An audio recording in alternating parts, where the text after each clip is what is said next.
அந்த ஒதுக்குப்புறமான தோட்டத்தில் தங்கள் பிள்ளைகளை ஜெர்மனிக்கு வேலைக்கு அனுப்பிவிட்ட நிம்மதியிலும் முதியோர் காதலை அனுபவிக்கும் இன்பத்திலும் திளைத்திருந்தார்கள் அவர்கள்.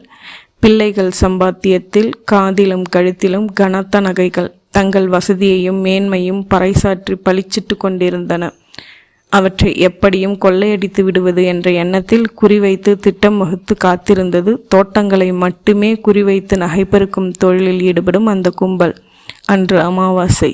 கும்மிருட்டில் அந்த முதிய ஜோடிகள் கரும்பு தோட்டத்துக்கு தண்ணீர் விட்டுவிட்டு திரும்பி வந்த களைப்பில் படுத்து உறங்கி போகையில் அவர்களுக்கு ஞாபகம் வரவில்லை அவர்கள் சீசருக்கு இன்னும் உணவு வைக்கவில்லை என்று. அவர்கள் உண்ட களைப்பில் உறங்கி போக அந்த திருடர்கள் விஷம் கலந்த பிரியாணி சிக்கனை இலையோடு விரித்து நாய்க்கு கூண்டருகே வைத்துவிட்டு கதவை உடைத்து உள்ளே புகுந்தனர்.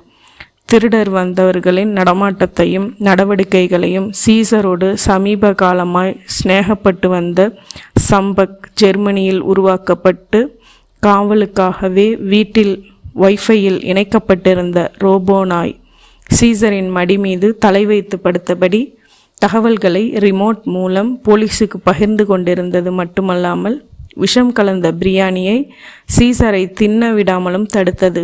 கதவை உடைத்து கத்தியோடு திருடர்கள் நுழைகையில் காவல்துறை ஜீப்பும் சத்தமில்லாமல் நுழைந்தது.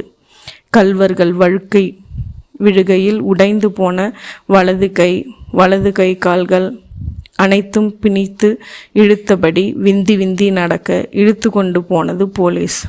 கிரிக்கெட்டில் டாப்ஸ் போடவும் கை ஆட்டி சைகை செய்யவும் மட்டுமல்ல, சாமர்த்தியமாய் கல்வர்களை கைது செய்யவும் சமீப காலமாக சம்பக்கால் முடியும் என்பதை சம்பவம் அறிவித்தது. மடி மீது தலை வைத்து நடந்த எதையும் அறியாத அந்த முதுமைகள் இரண்டும் விடியும் வரை நிம்மதியுடன் நித்திரையில் இருந்தன.